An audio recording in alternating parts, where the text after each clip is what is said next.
So we're looking at this last one, the oral medium,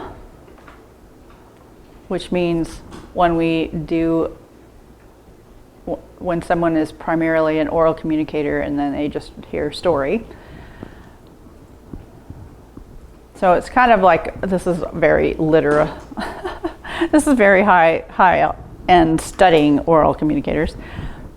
The oral medium in which words are managed from mouth to ear handles information differently from the written medium, because in the written, it links the eye to the visible, but it's silent, and they're letters on a page.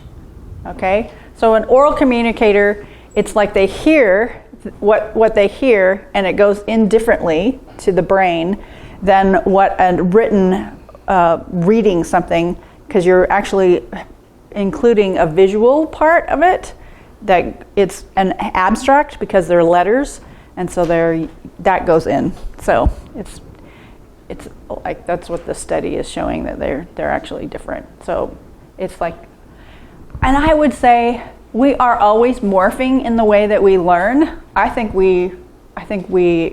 God made us, really adaptable, because okay, you get on Instagram and you watch some of these people and they create these videos on there, and they're like pictures. And you're like, you can't focus on the picture because the picture is going so, there's so many pictures.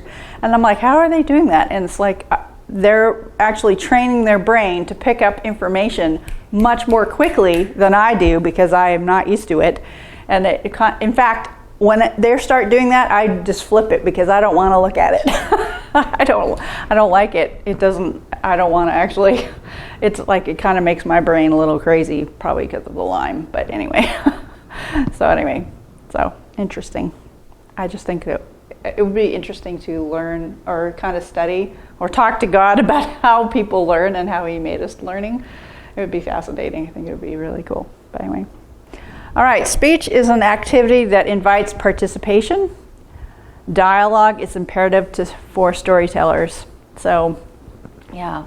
So when a story is told orally, it's like it helps other people want to talk about it and so on. So that's why I like this style of like the asking the questions and getting people involved with it.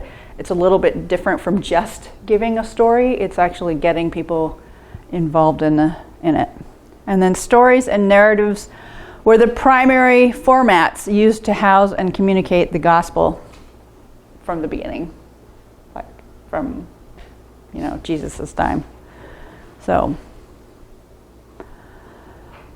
and on with the expansion of literacy in the Western world and the invention of the printing press, the gospel as contained in scriptures was thereby primarily communicated, explained, retained, and illustrated by literary means in highly expositional formats. Such a format was uncommon prior to the invention of the printing press and the advance of literacy in the West. So it's just talking about the development of literacy in the world and how we began to experience the gospel literally as opposed to in an oral way. Does that make sense? No. And oral communication gave way to literacy in the West. As the center of Christianity came to be focused more and more in the West, biblical theology gave way to systematic theology, and narrative preaching gave way to expository preaching. So it was a shift, a change as we went from, I think from the early first centuries into the Middle Ages, or the Dark Ages as we call them, and then it began to shift out because that was when the people were becoming more literate. So it's fascinating. In missionary cross-cultural settings, where many, if not most, of the target people were illiterate and functionally illiterate, the gospel has been primarily communicated by literate word culture methods. Why do you think that's the case?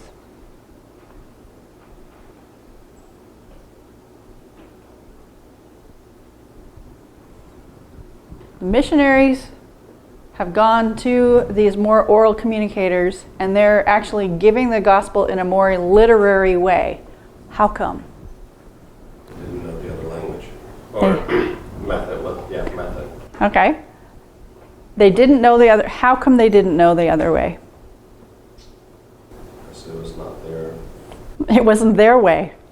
It wasn't their form of learning. They were literate, so they learned through reading and writing and all that kind of stuff. So a lot of missionaries went into different places, like Hawaii, and one of the first things they did was they taught them how to read and write. And at one point, Hawaii, which was a tiny little nation, teeny, weeny, tiny little nation, became the most literate country in the world at one point. That's how fast they did it. So, but it didn't change paradigm shifts in their, like it didn't totally change their worldview, because they still had animistic worldview and they were still working in that type of thing. So it's kind of a fascinating thing. So what does that kind of invite us to do as missionaries when we're going? I mean, obviously some of you are not called to a nation. What does that invite us to do? Like go thinking about another nation that God might pull us into. Have to adapt to how they would receive it. So we need to do some homework.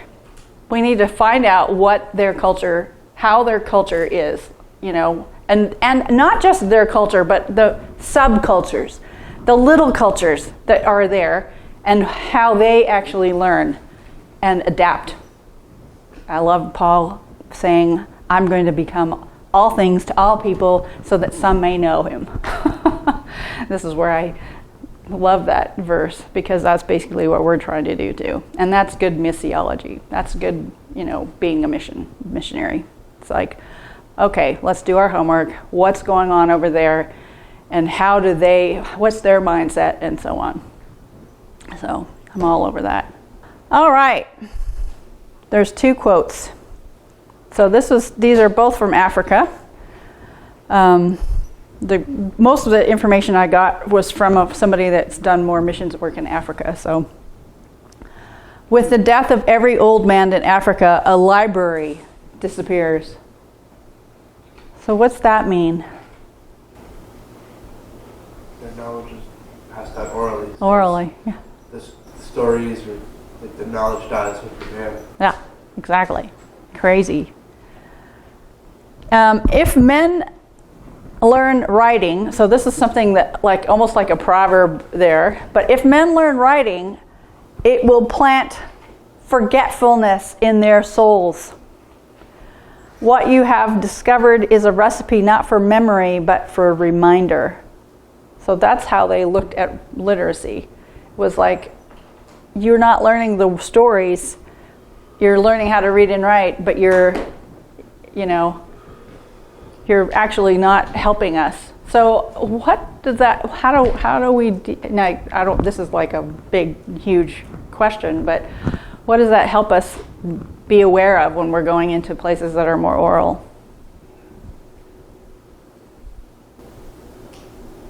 We can see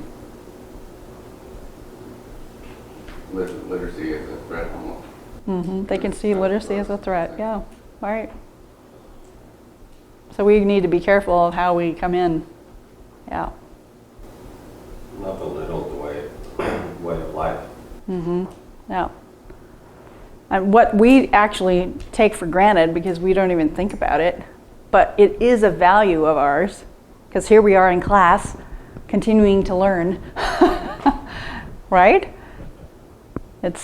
We have to actually think a little differently. We need to adjust our thinking when we're going into a place that's more oral communicators. This is usually about it shifts from a book being a resource to a person being a resource.